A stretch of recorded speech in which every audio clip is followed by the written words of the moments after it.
Now, the biggest schmuck is the British ambassador to the United States, who went on National Public Radio today and attacked me, a so-called Sir Nigel Sheinwald. Let's listen to this snotty eunuch. Clip one. The list, which was released the other week by our Home Office, had about 20 people on it for the last year.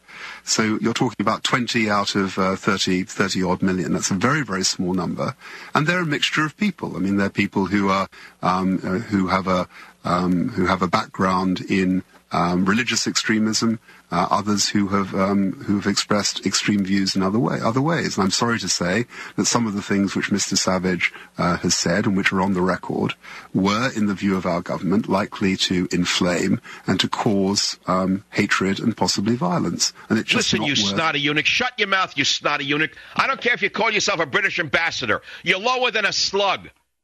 You snotty eunuch, you. You are the one who is actually doing the very thing you said I'm doing. You have painted a target on my back, you snotty eunuch. I'll tell you what I'm going to do, Sir Nigel Sheinwald. I'm liable to bring 10,000 people outside the British Embassy in San Francisco, and I will be waving signs in your face. I will get a permit. If you keep up this attack upon me, if you keep up this big lie out of the Soviet Union, Nigel Sheinwald, I'll have 10,000 people outside your embassy. I warn you, Sheinwald, you're a liar. And you are committing further damage to your government. You're committing further damage to your government, and you're attacking me in a manner that is absolutely wrong. You put me in a list with murderers, you snotty eunuch, you. I don't care about your snotty accent from England. It means nothing to me. You said people on the list have backgrounds in religious extremism and extreme views? Listen, you snotty eunuch, you. You have people on that list who are in prison for 10 years for killing people. You liar, you. You snotty liar, you. How dare you slander me like this? But you see, you can only get away with it on government-controlled national public radio in America. Oh, do you, Nigel Sheinwald? I invite Nigel Sheinwald, sir or no sir, to speak to Michael Savage. And that's Dr. Michael Savage to you, Sir Sheinwald. You are painting a target on my back with your big lie. And I mark my words, Sheinwald, you keep up this attack on me and these big lies, I will have 10,000 people outside your embassy, and the world will see who you are. I will expose you for who you are. I will expose your government for who it is. I will expose Jackie Smith for the little submoron that she is. You are in violation of European Union law, Sir Sheinwald. Your government is in violation of European Union law, Sheinwald. I don't care what kind of snotty accent you put on your syllables. You're a low slug, in my opinion. You're a lowlife. It's men like you who destroyed your country in the past. It's men like you who have led your country over the abyss. It is men like you who will destroy your own nation with your big lie, Sheinwald. And if you don't like what I'm saying, come on my show like a man and debate me, instead of going on some slimy little guy's show on National Public Radio who no one listens to. Sheinwald. How'd you get your sirship, Sheinwald? What did you do to get it? Who'd you pay off to become a sir, Sheinwald? Who'd you smear in England? Which low-life Labour Party member did you pay off to become a sir? You think I'm impressed with your accent? Your accent is the accent of a decadent society. Your accent is the accent of a failed society. Your accent is the accent of a eunuch himself, Sir Sheinwald. Now, I'm going to repeat again. My attorneys have investigated European law. The British Home Secretary is in violation of European Union law, plain and simple. And we have filed a letter of demand with the biggest law firm in England. Make no mistake about it, this is a very real case and a very serious error on the part of Jackie Smith. But for the British ambassador to the United States to go on national public radio owned by the Democrats and attack me without ever having talked to me is a further example of the Sovietization of this once great nation called Britain. I'll be right back.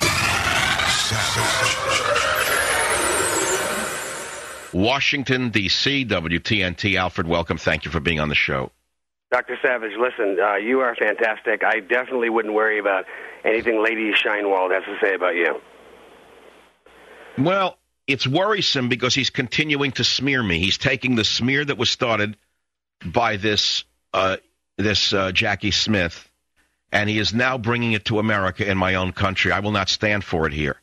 And you shouldn't stand for it. I'm a lawyer, by the way, and I think your legal arguments are right on the money. I'm not an expert in EU law, but I think you're making some great points. But the real reason he said that my views. Listen to what he said. He lied about a number of things in this small 40-second soundbite.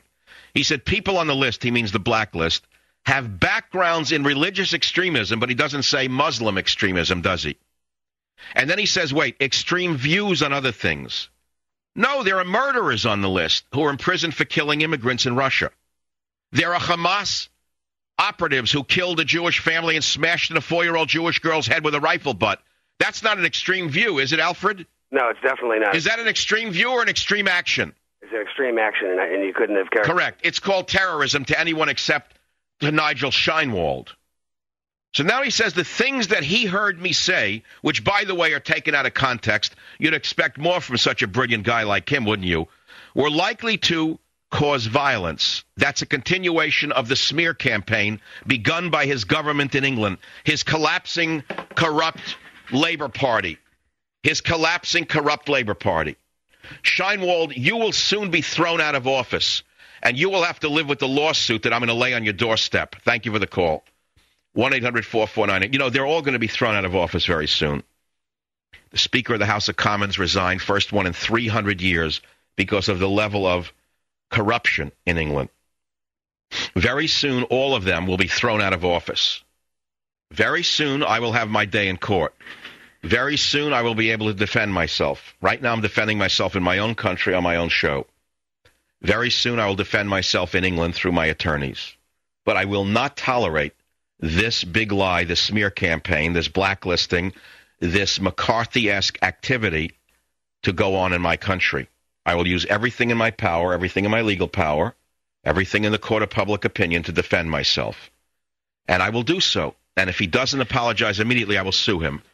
I will sue him for libeling me on National Public Radio today. It's the only power I have. I don't have a government behind me. He has a government to hide behind. He has the Home Office to hide behind. I have only the court of public opinion and the courts to use. San Diego, Chris, welcome to the program. What's on your mind? I just want to let you know I just started tuning into you a few months ago, and I love your show, and I can't believe that this is happening. This is outrageous. I can't wait till you get to the bottom of it. Well, we're going to find out who in the U.S. government took those sound bites, cut them up the way they were cut up, and sent them to this woman in the Home Office, and why they have never once contacted me and said, we are British people. We believe in democracy. We believe in fairness. Did you actually say these things? What was the context in which you said them? When were they said? Do you actually mean this? Or do we have it wrong? Wouldn't that be fair? Yeah, it's... Thank you. This is something out of the ex-Soviet Union. This is something the KGB would have done to a person. Oh, boy, here we are, and I'm the one who has to bear it. New York, Russ, welcome to the Savage Nation. Yeah, hi, Michael, this is Ross calling from the Bronx. I just gave a call to the British consulate in San Francisco. Yeah. And young secretary or somebody answered the phone over there, and I said, I'm very disappointed and disgusted with the comments that your diplomat made about Michael Savage over the radio. She hung up the phone. Say, called it back. All right, his name, let me say this. His name is Sir Nigel Sheinwald. He's the British ambassador to the U.S. He's headquartered in Washington, D.C. You want to do something for me? Send 10,000 emails to the British Embassy in Washington, D.C., and tell them that Sir Nigel Sheinwald should apologize to Michael Savage because he smeared him. Period. End of story. That's all. I'll leave it to you. Don't get crude. Don't get vulgar. Do what you have to do. Do what you have to do in writing. Tell him that he is continuing the libel. I'm sending it to my British attorneys right now. I'll be right back. Savage.